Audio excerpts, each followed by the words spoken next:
जय हिंद प्यारे साथियों। कैसे हो आप सब? बिल्कुल मस्त होंगे, स्वस्थ होंगे और अपनी तैयारी में बहुत अच्छे से व्यस्त होंगे। यू विक्टर ज्ञान यूट्यूब चैनल पर आप सभी का बहुत बहुत स्वागत है।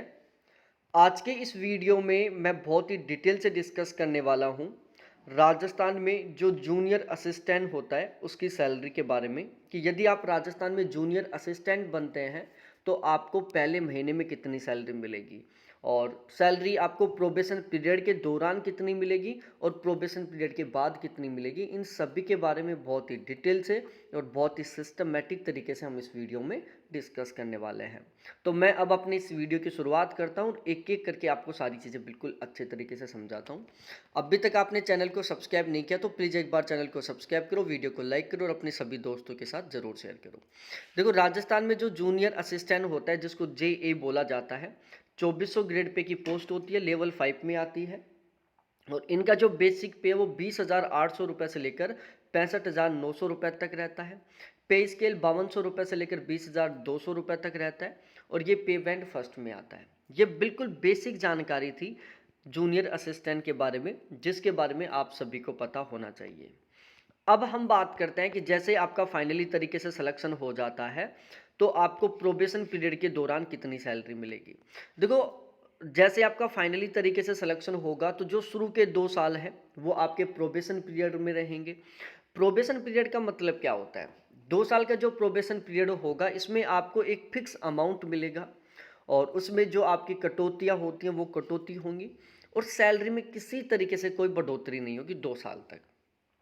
तो आपको प्रोबेशन पीरियड के दौरान फिक्स अमाउंट मिलने वाला है 14,600 रुपये। इसमें से 750 रुपये तो GPF के कट जाएंगे और 265 रुपये RGHS के कट जाएंगे। टोटल कुल मिलाकर कट पिट कर 13,585 रुपये महीने के आपके अकाउंट में ट्रांसफ़र होंगे शुरू के 2 साल तक प्रोबेशन पीरियड के दौरान।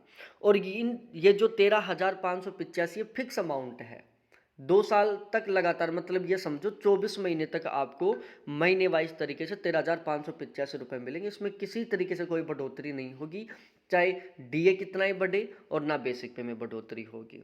ठीक है, तो शुरू के 2 साल आपको 13,585 रुपये में काम चलाना पड़ेगा। जैसे आपका प्रोबेशन पीरियड कंप्लीट होगा फिर आपको आपकी जो ओरिजिनल सैलरी है वो मिलना शुरू हो जाएगी।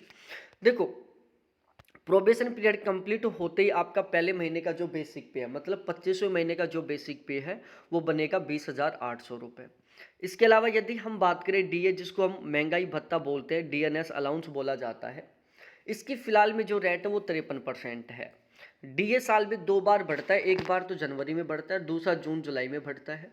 ये कितना बढ़ेगा ये डिपेंड करता है गवर्नमेंट के ऊपर, लेकिन एवरेज मानकर चलो कि जो DA साल में लगभग 5% से लेकर 8% तो बढ़े ही बढ़ेगा। ठीक है, तो 2 साल के प्रोबेशन पीरियड, तो 2 साल में भी DA बढ़ेगा। तो 2 साल में अब फिलहाल में 53% है, 2 साल में बढ़कर कम से कम ये जो DA है वो 65% तक तो पहुंच ही जाएगा। लेकिन यहाँ पर हम 65% के अकॉर्डिंग DA कैलकुलेट नहीं कर रहे, यहाँ पर हम 53% के अकॉर्डिंग कैलकुलेट कर रहे हैं, क्योंकि यहाँ पर जो सैलरी के बारे में बात करें वो 2024 के बारे में बात कर रहे हैं। तो यदि मैं 20,800 रुपये का 53% निकालता हूँ तो 11,024 रुपये बनता है। उसके बाद होता है HRA, जिसको हाउस रेंट अलाउंस बोलते हैं। देखो, HRA के मामले में राजस्थान गवर्नमेंट ने राजस्थान को 2 कैटेगरी में डिवाइड किया है। राजस्थान के 5 ऐसे ज़िले हैं, यदि आपकी पोस्टिंग उनमें रहती है तो आपको 20% HRA मिलेगा और बाकी के ज़िलों में आपकी पोस्टिंग रहती है, ग्रामीण क्षेत्र में आपकी पोस्टिंग रहती है तो आपको 10% HRA मिलेगा। यहाँ पर हम HRA कैलकुलेट कर रहे हैं 20% के अकॉर्डिंग, तो 20,800 रुपये का यदि मैं 20% निकालता हूँ तो 4,160 रुपये आपका HRA बनता है।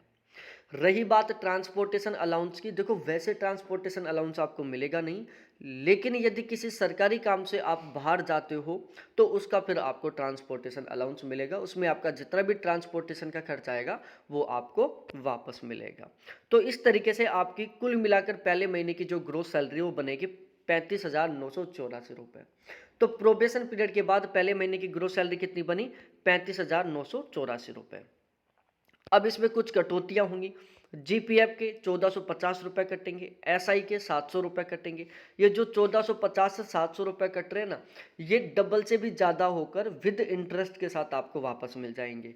आपके पड़ोस में या आपके जानकारी में कोई ना कोई तो रिटायरमेंट होकर आया होगा, और जब वो रिटायरमेंट होकर आता है तो वो एक अच्छा खासा अमाउंट लेकर आता है, कोई 40 लाख, कोई 50 लाख, कोई 60 लाख, कोई 70 लाख। तो इसी तरीके से फिर आप लेकर आओगे।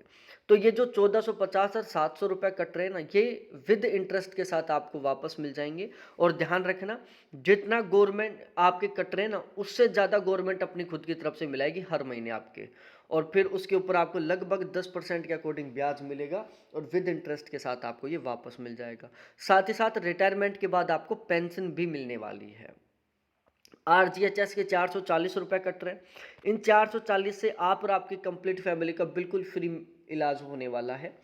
1 रुपये के इलाज से लेकर चाहे 10 करोड़ 20 करोड़ रुपए खर्च हो आपके इलाज में, आपकी फैमिली के इलाज में, तो वो सारा गवर्नमेंट उठाएगी।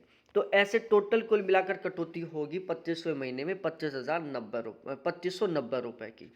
तो टोटली कट पिट कर आपके अकाउंट में कितनी सैलरी आएगी? तो टोटल कट पिट कर आपके अकाउंट में पहले महीने में सैलरी आएगी 33,394 रुपये, जब आपका प्रोबेशन पीरियड कंप्लीट हो जाएगा, जो कि एक बहुत अच्छी खासी सैलरी है। आपका जो बेसिक पे है वो हर साल 3% के अकॉर्डिंग बढ़ेगा। जैसे प्रोबेशन पीरियड के दौरान आपको 14,600 मिल रहे थे, फिर तीसरी साल में आपका बेसिक पे 20,800 हो गया, चौथी साल में आपका बेसिक पे 21,424 हो गया, पाँचवीं साल में आपका बेसिक पे 22,066 रुपये हो गया, और छठी साल में आपका बेसिक पे 22,727 रुपये हो गया। इस तरीके से हर साल में 3% आपका बेसिक पे बढ़ता जाएगा। डीए साल में 2 बार बढ़ेगा, एक बार जनवरी में, एक बार जून जुलाई में। तो इस तरीके से सारी चीज़ें आपको अच्छे से समझ में आ गई होगी। अच्छे खासे तरीके से सैलरी में इंक्रीजमेंट होगा, शानदार तरीके से आपका प्रमोशन भी होगा, तो सब कुछ बेस्ट है। तो वीडियो आपको अच्छा लगा हो तो प्लीज़ वीडियो को लाइक करो, अपने सभी दोस्तों के साथ शेयर करो, और चैनल को जरूर सब्सक्राइब करो। बहुत बहुत धन्यवाद सभी साथियों को देखने के लिए। Thanks, bye.